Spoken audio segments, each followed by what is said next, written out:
Welcome to the Pineapple Perspective with Troy Hooper, sponsored by Pepper Lunch Restaurants.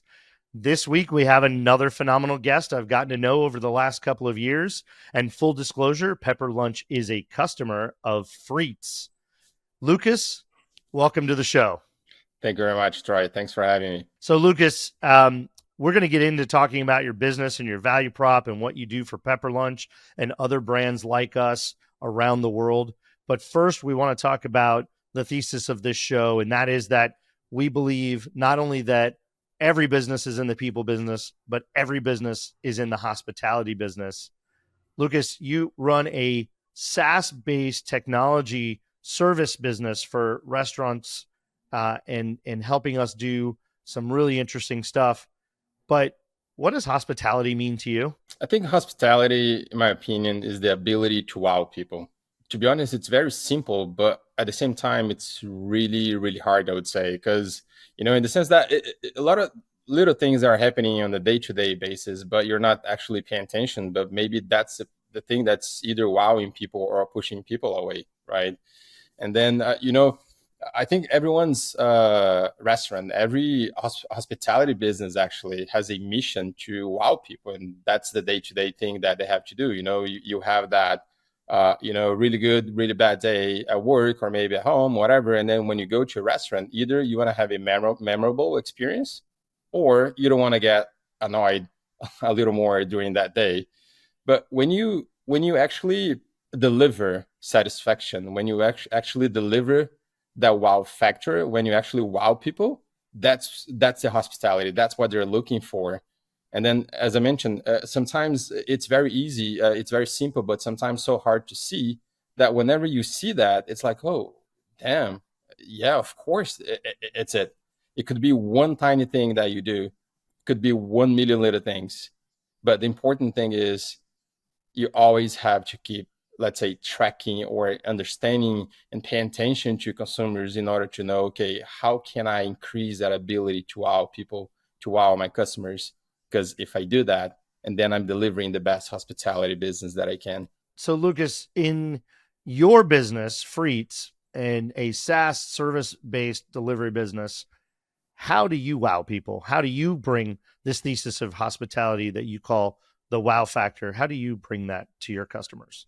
Well, there are two factors, let's say, to that question. One, how we interact with our customers, which are the restaurants, operators, the managers, and C-level, and how we're able to understand the data set that we gather from their consumers and how we break that down into do's and don'ts, into automated recommendations as to, okay, how can I increase that ability to wow people? Right. So the first component to the answer is how we interact with our clients. And then I think the best answer for that would be how we implement AI, how we implement the technology to automatically, at a click of a button, understand exactly what's happening with that location, which is decreasing the time, the length of time that that person needs to adjust something, or maybe to highlight the strengths of that business, or maybe to tweak here and there to make more, to bring more customers and etc. So it's how we use technology to make that very comprehensive understanding of their customers easy to be understood and easy to be implemented. So that's how we wow our customers, by delivering the best technology, the most innovative technology ever for customer experience assessment. On the other side, which is, okay, we're helping our clients, we're helping the restaurants wow their customers, which are the day-to-day consumers. And it's extremely important for them to keep wowing these customers, or maybe to start wowing customers, because if they wow these customers, they will be remembered, they'll be referred to, they'll have repeated customers, they'll have cheaper marketing costs, let's say, they'll be forgiven whenever they make a mistake. And basically, whenever you are wowing people, you just stay in business, making more and more, increasing revenues, increasing people's perception of your quality. And I think, going back to your question, I think the relationship that we build with our clients, and our clients build with their clients, is all around the empathy, that ability to have happy people with the services that are being served. And yeah, I mean, I think it's all about, once again, not to get too repetitive, but it's all about, the wowing component of any business relationship. So, Lucas, let's go back a little bit further. Let's get to the basis of this foundation. You've told us your thesis about hospitality. You've talked to us about how you apply that in your business, in your company, and how you bring that to your customers. Where did all this come from? Where did you get that belief? I mean, you've got this sexy this accent, and I want to make sure people know not only where you come from, but how that informs where this thesis came from. Where did this belief of wowing people as a foundational business model and your mindset in hospitality come from? One is that I'm a foodie guy. I like to go places, and since when I was a kid, I used to go to places with my mom and dad. So I grew up going to many different places. But I think that when I really became interested in learning about the ability of wowing people was when I was working as a lawyer. And as you mentioned, my accent, I'm half Brazilian, half American, but I did grow up in Brazil. And when I came back to the US about 11 years ago, I was still working as a lawyer. I grew up, I graduated in Brazil. I was working, I had my office in Brazil, my law office in Brazil. And then when you work as a lawyer, even though you have to pay attention to law, and then you have to be pretty objective in terms of understanding what's the law and then how to apply that law. But on the background, you have to understand people. Most of the lawsuits that I was facing back then, it was a matter of people not understanding people. It was a matter of problems between, I don't know, two, three, four individuals that it all goes back to understanding what are the needs, intentions, desires, or just willingness of people to get and have interact with each other. So again, working as a lawyer, in my opinion, gave me that feeling that I needed to kind of understand people, understand their, as I mentioned, needs and desires. And when I moved to the US, I came here to take a master's, which I did at USC. And even though it was a business law master's, it was all about business and not much of law. And that made me realize that, you know what, I didn't want to be a lawyer anymore. I wanted to go back to that entrepreneurial side, which I've always had in my life. And that's when I came up with the idea of, before opening Freatz, I created I opened a company. It was a venture capital company called Midstage Ventures, which doesn't exist anymore. But I did some investments, 31 investments to be exact.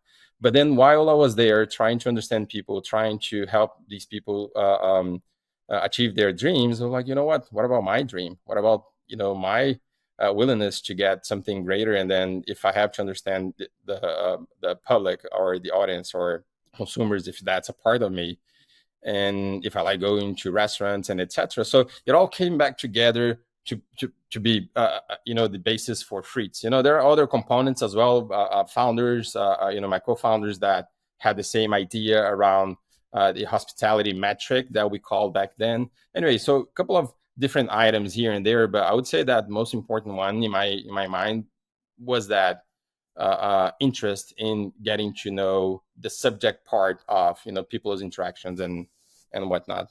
All right, now that we've built this foundation of you and where you come from and your belief system, mindset in business, I want to get a little bit deeper in how all this applies and how you bring it to the market in terms of what is Freatz. So explain to us in your elevator pitch, what is Freatz first, so everybody has some context. Freatz, many ways to explain that, but I think the best one that I like is we are a customer experience monitoring tool. We monitor, we assess the customer experience at depth, at scale, and with a huge volume. And the idea behind what we do at Freatz is that we can only really understand what's happening with a location or in their customer's mind is if we really understand these customers.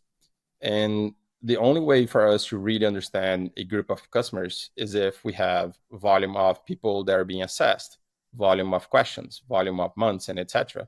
So it's all about making sure that we have such a good reading of what's happening out there. And then the second part of Freatz is how we translate that into deliverables that any operator can just read, use, implement, and see growth. No matter if it is revenue growth, which is the top metric, or quality perception, or retention, or recurrence, whatever it is, it's all about making that link between really understanding people, subjective of what they think, why they go, why they don't go, why they go to the competitors, and etc., and how we translate that automatically with do's and don'ts. It's basically helping operators kind of get a handbook coming directly from their consumers and knowing exactly how to implement the best operation for that specific audience that they have. All right. So you're a Brazilian lawyer. You come to the U.S., but before you come to the U.S., you started Freatz in Brazil first, or you started it from the U.S. and focused on the Brazilian market first? Give us a little context, because this is running in multiple countries, but really focused first in Brazil and now growing in the U.S. So give us that little bit of life story on how Freatz started and how it's grown in these different countries. Yeah, we launched in 2018, and yes, was in Brazil in the beginning, just because my network was bigger at the time in Brazil. Was easier to get founding members, to get restaurants to do the pilots and etc. So we launched in Brazil, but then it's kind of we killed the company 2020 and slash 2021. I mean, we didn't kill the company; we kept running, we kept going, but the pandemic was so intense for us that we had basically zero revenue for more than 12 months, actually 11 months, and then extended a little more after two things happened. But it's like we launched the company back in 2018 in Brazil, and then we relaunched the company both in the US and in Brazil back in 2023 to 22 to 23. But since for these two births of the company, let's call it this way, we've always seen a really good growth. Going back now to 2018, 47% month over month, and then next year 2.xx, and then next year 3x revenue. So we saw that no matter the country, Brazil or the US or Asia or Latin America or other countries Latin America, there is always a need for operators to really understand their customers. So of course we tweaked the operation here and there to be able to expand globally to different countries. But the fact is that any restaurant is the same all over the world. They are trying, that people with really good intentions, really good food, really good intentions for service, and etc. They are trying to provide the best experience ever. And that's how we were able to start in Brazil and then expand to other countries. So to make this really easy for the listener, I'm a restaurant operator, multi-brand CEO or franchisee. I'm going to say it in simple terms to get this conversation going. But at the end of the day, it's Secret Shopper on steroids with some significant technology, the support of data analysts and data scientists, and incredible reporting and analytics that really give us digestible intelligence, right? Information we can understand. And not only can we choose to act on it, but you actually help us understand what the actions need to be to move each of those KPIs. So what we're really talking about here is statistics. And I like some statistics. I like P&L statistics. I like looking at menu sales report statistics. But man, you're trying to make statistics sexy. So talk to us about why statistics and data is so much becoming a sexy thing in the industry now. That's nice. And then I want to go back to the comparison with secret shopping later, but that's a good question. And why are statistics suddenly sexy, let's say? And it isn't that statistics are sexy, but I would say the knowledge sexy has always been, sexy knowledge. Let's say when you go to a park and you see that men or women reading or getting a lot of knowledge, I think that's nice. That's sexy, right? That's knowledge that when you are in a room with a lot of knowledgeable people that you can talk to them and then gather that kind of information. That's really powerful. And for me, in my opinion, that's really sexy. So let's say statistics is the new six pack, just to play with the example here, because it's all about people understanding why and how they can make an impact with the data, right? And bring that analogy from the park, the women, the men in the park, bringing to the hospitality.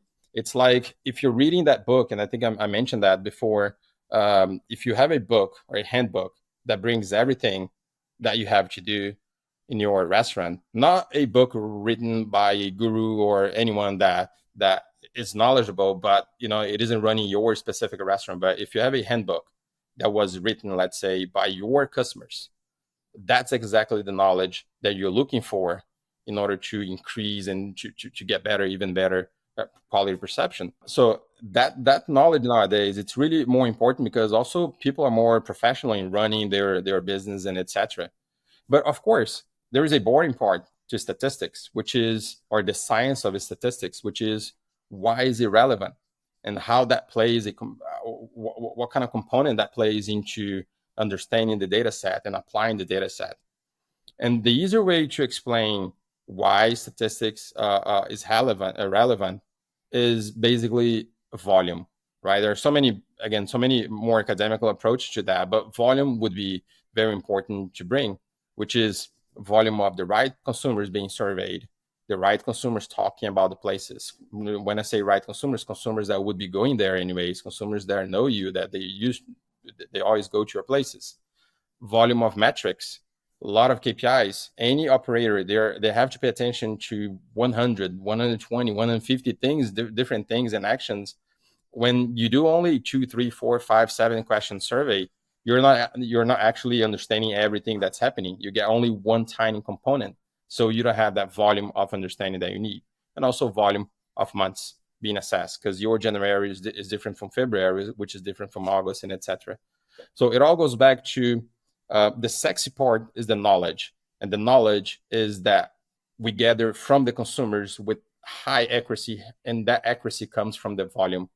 So while statistics, let's say, is a new, six pack in that analogy, of course, volume is really important in that case, because it's all about really understanding who your customers are with reliability and accuracy that you can then apply to your day-to-day operation. Well, you just explained that in a way I don't think I've heard you directly explain it. And it made me think of this, when you said, short survey versus few surveys versus infrequent surveys, really the frequency and volume, right? So when you think about it, I could do lots of short surveys and get a very small data set.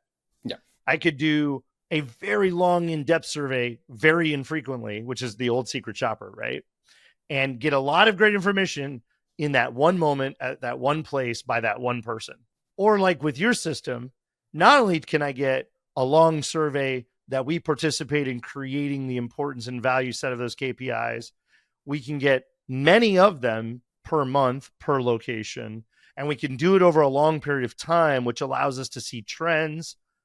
But you actually also take it to a much deeper level, which is when you illuminate this data just on the demographic side, you really tell us what the thoughts and opinions are of these folks about every single one of these thoughts and questions or KPIs over time. But we even know more about like what people in a certain age range or a certain ethnicity or a certain spend level, people who spend $45 per check versus $12 per check. There's so many ways to parse out the data, but you have to have the consistency of that data over time, right? And I think that's what's really unique about what you've put together is it's all of the above. And so all of that information then getting put into a dashboard, and you're making it digestible the way I want to digest it, right? I can access the things that are important to me as a leader in this moment or over a midterm or over a long-term set. And I think that's really sexy. I mean, at the end of the day, because I don't have to go in there and figure it out. You're telling me. And then, by the way, on top of all that, you're not only telling me, but you're really explaining to us how we can move the needle, what kinds of things other companies have done to change that number for the better. I mean, it's just a real complete package. It's not just information. I think there's a lot of services, a lot of businesses, a lot of SaaS products out there that can give you information, but then if they don't help you understand it, the value of it's much lower than, and I know that you're really trying to drive tremendous value for your customer, which is us, the restaurateur, so that we can drive value to our customer. And boy, I just seeing those trends and seeing those micro moments that pop off as a negative moment or a trend that a particular employee might be struggling to give great service, or the store doesn't smell great consistently and now it smells great. 3 months later we fixed the problem and everybody's talking about how the store smells so great or whatever. I just, all of that to me is really sexy. That's interesting as well, because you mentioned that we are secret shopping on steroids. And if we can think of all customer experience assessment platforms, different types, Google reviews or short survey, tablets, or old traditional secret shopping. Sometimes I compare what we do with other companies as traditional maps versus Google Maps. Mm-hmm. So if you get a traditional map, paper map, you'll see your destination and then where you're leaving from, and then you see a couple of information in the map. So these are, let's say, the pulse information. You see that the store is over here and then the streets over there, so you have to make a right and etc. You have to go and then see exactly the way you have to get there. And then you have these pulse informations, like the tiny bit of information that you might need in order to understand how to go from point A to point B. But then you have to create everything from scratch, and then you might get, you don't know if that avenue is closed. The point is, when you go to Google Maps, you just press, destination, origin, and then you have all the intelligence pulled automatically for you. And then everything on the back end, that's what Google Maps is doing. So that's a kind of comparison that we can do in terms of, yeah, it's important to have the pulse information, maybe 1, 2, 3, 4 metrics that you can get with other platforms. Like Google review, any DSP provider with their reviews, or maybe even Tattle or the companies. It's important to get those little informations. Yeah, for sure. But then when you have to go to that deep dive, you stop, let's say, swimming in the kids pool and then going scuba dive with sharks. You really have to understand what's happening. You need to understand, okay, these are all the KPIs. These are all the indicators that are happening. And how do I extract knowledge automatically from this? So again, in that Google Map comparison, that's what we do. We're the Google Maps of customer experience assessment, in the sense that we are showing where you are, where you have to go, the best route, the fastest, the most important for you, the cheapest, and etc. And that's very different from getting pulse information, one bit of information or one-off problem here and there. So it's all about the accuracy of the information, the consistency of the information, and then understanding automatically that information. I think that's a good way to set us apart, specifically what we do compared to other platforms in the market. What I'm thinking of as you say all that is, it's really the difference between reactive and proactive, right? That you can listen. There's lots of things that allow you to listen. There's lots of things that allow you to ask, right, after the fact, right? What happened? And what most people are going to remember are very few moments of that experience, and most likely going to eliminate the negative and not give you some of the positive feedback or neutral feedback that you need, and certainly not on all the other areas that you're looking for. So that there's a lot of reactive tools, there's a lot of listening tools, there's a lot of monitoring tools, and a lot of those tools allow you to communicate with the customer and do recovery or even do outreach and community building, invite them to loyalty, give them surprise and delight, experiences, etc. But I think what is really powerful with what you do, besides everything we've said, is we're really trying to figure out how to get better here. We really, that's the goal, right? As a restaurateur, as a restaurant chain, as a brand, we want to deliver the best, most consistent, highest quality standard experience possible. And we're very in the blind most of the time. And we're getting, like you said, these really flashes and bits, very interesting information that doesn't really add up. And when you do it all the time consistently at volume and scale, as you said, I think you really start to see a really clear picture. But I see it as proactive, because we're actually soliciting our customers. We're soliciting the public. We're giving them the information in advance. And we're saying, we really want you to pay attention and think about and answer these questions on a variety of topics throughout your experience. And boy, they're paying attention now to things they wouldn't necessarily have consciously paid attention to. Maybe subconsciously, the volume, the lighting, the smell, the cleanliness, the extra service, where all the convenient amenities available. all those kinds of things all the time. I think that's a really powerful piece of information. And I really want to bring this full circle with how does that allow us to deliver hospitality? So, Lucas, tell us a story of one of your customers where the results of working with you elevated their hospitality. Well, one that I can bring, which is interesting, is a direct link between hospitality, wowing people, which is the ability to wow people would be hospitality, in my opinion. So, how the ability to wow people, to increase the wow factor, also increase revenue. I think that's in everyone's mind, how to increase revenue and etc. And then that all goes back to, okay, how can I increase that wow factor?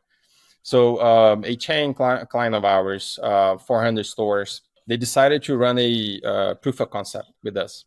They got 50 stores, out of which 30, we were tracking, more than 100 metrics for all of these 50 stores. But then 30 stores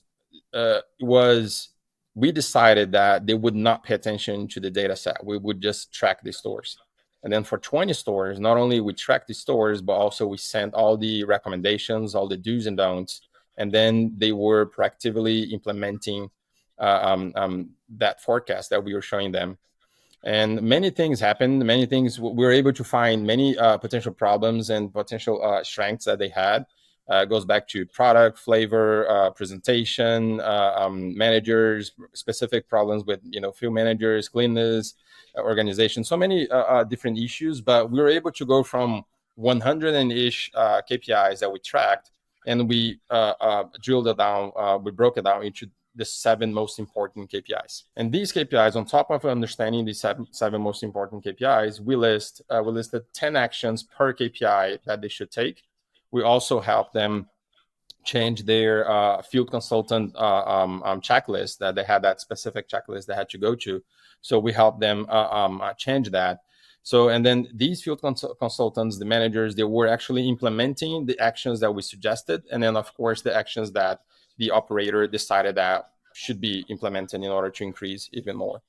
Long story short, after 6 to 8 months of first reading, suggestions, implementation, and then the second reading, out of these 50 stores, the 20 stores that were implementing, that were actually really pay attention to their consumers and trying to wow their consumers, these stores had an average of 17% increase in revenue. The other 30 stores, even though we did read the numbers, the consumers, their revenue was in par with the other 350 stores of the same chain, the same brand.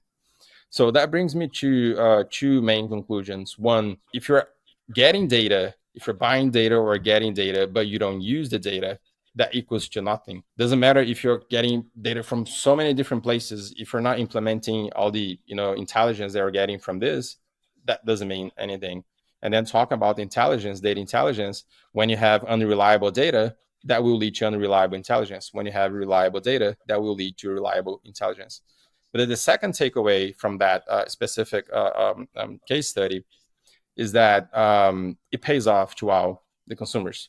Not only they increased 17% in revenue, because now the consumers were returning more, buying products that were more expensive product, recommending more the places, that specific locations to friends and family, forgiving whenever they were making a mistake, and etc.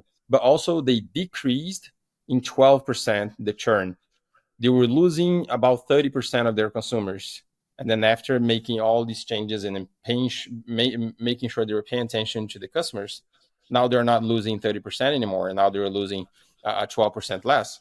So that consumer that you're not losing anymore, that's also added revenue that long-term will add to your P&L, of course.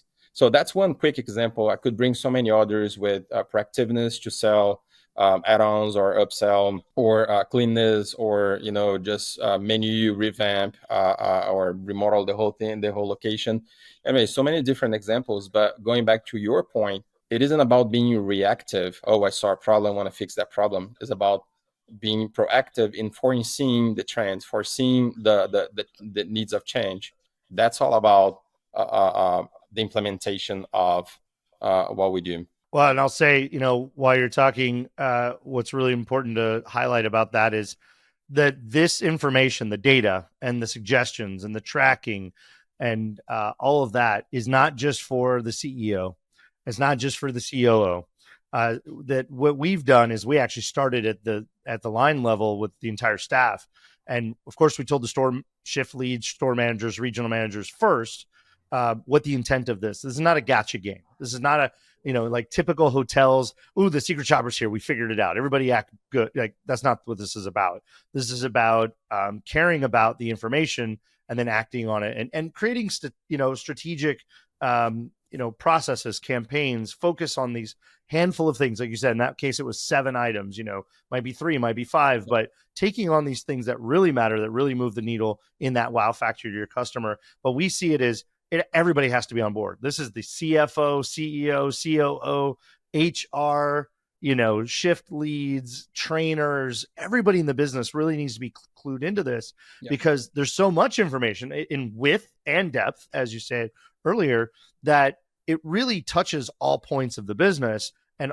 everybody involved in all the separate areas of the business need to be bought in and really interested in and working with this information. So, that's my suggestion. Put my consultant hat on or my peer-to-peer CEO hat. A lot of times you see something like this get handed to sort of one lead, one person in a business. And I think it's really important that everybody on the team really is engaged with this type of information. Lucas, we're getting towards the end of our time together, so let's shift away from Freatz so this doesn't sound like an infomercial because it's an important business. I think we use it. We're expanding with it globally into Asia now. We're going to get ready to test in Asia, of course. But a little bit more about you and because people are going to have to work with you. We want them to know you a little bit better. What was the last memorable hospitality experience you had? Could be a meal, could be a hotel. Geez, it could be the person across the counter at the gas station. But tell me of a quick snippet of the last best hospitality moment you received. I think I was a couple of months ago. I was in Brazil, and then we went to a place that was awful. The food was okay. The beer was really cold, like Brazilians like. The place, the physical structure of the place, the physical environment was awful as well. But then, the server, he was so happy. He didn't even know exactly what he was selling and etc., which of course is a problem. He should know, but he was so involving and then so nice, so gracious that I don't know, with cold beer and then that specific waiter being so proactive in helping us was my fiance and I. We were just there to have a good time before we came back to the US. And then she was moving to the US from Brazil to the US with me. So we wanted to have that, good moment in a place that's really well known in our city. But, they are also well known for having, just being there. They don't care about the place, but their service is so good that just makes the whole experience worth. So I don't know. I think I wasn't expecting that, but I think That's a good the last one story. that I can. Yeah. No, and it's important. I mean, we gotta recognize these moments, but also realize what matters to us. And I think it's pretty consistent across the human experience. I'll share a quick story. It happened yesterday. Very tired off a long week of travel, multiple cities, multiple flights. My family picked me up. We went down to Carlsbad for a business meeting for myself, and then said, "Okay, let's stay over the night and take our almost 4-year-old to Legoland." So yesterday we had a long 3.5-hour drive home after a day at the park, and boy, we were hungry. And so we look up on the phone and what's right off the highway. And you know what? We don't do In-N-Out very often. And it was an odd time of the day, like 3:45, 4 o'clock on a Sunday. So actually there wasn't a huge line around the block. There was a decent little line. There's a lot of people in the business, but we went to In-N-Out. We just don't ever do that very often anymore. And everybody knows how amazing, it's like Chick-fil-A, how amazing the service almost always is at In-N-Out, no matter what's happening. Well, I walked in and there was a lady very upset, expressing her upsetness at something that had gone wrong, or her food wasn't right or something. And she had a huddle of 3 or 4 In-N-Out employees. And boy, if there was a 20-year-old in them, I'd be surprised, right? And they were listening. and they were like, what can we get you? And how can we make this right? And what can we take care of you? Okay. So they took care of her and she went on, and it kind of just turned me on to watching. And I'm always watching, but boy, when I'm at Chick-fil-A or In-N-Out and some of these brands, I'm really watching. I really want to see. It's so remarkable to see 15 or 20 sub 21-year-olds just having impeccable service, impeccable attitude, moving quickly, moving efficiently. It's just remarkable to see these systems that are able to build these cultures, and they're using phenomenal language and manners and etiquette and pleasantries. And in that moment, they certainly could have been flustered. And what's funny is everybody's doing the same. They're all moving. It's just this incredible machine. Yet one young lady stood out. One young lady on the fourth register against the wall in the corner kept getting my attention.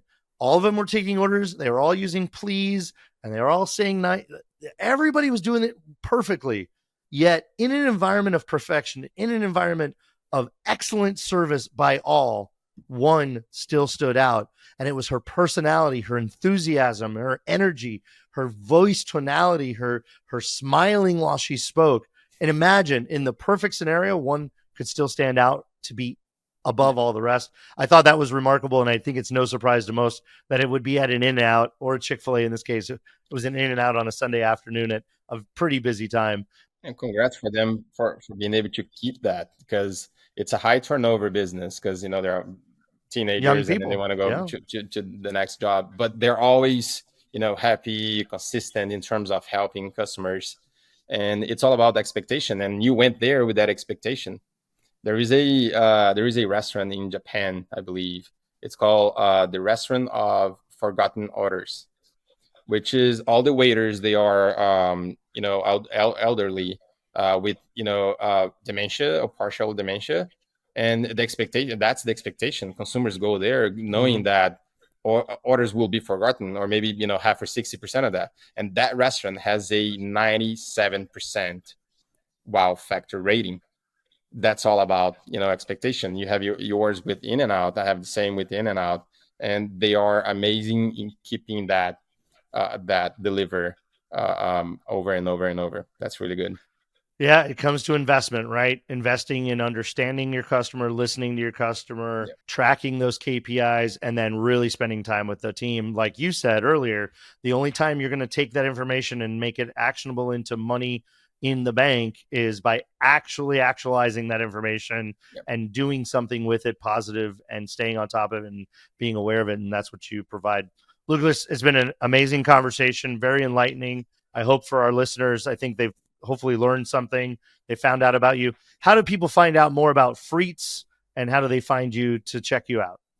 Freatz.com, and then Lucas Judice on LinkedIn. I think that's the best way.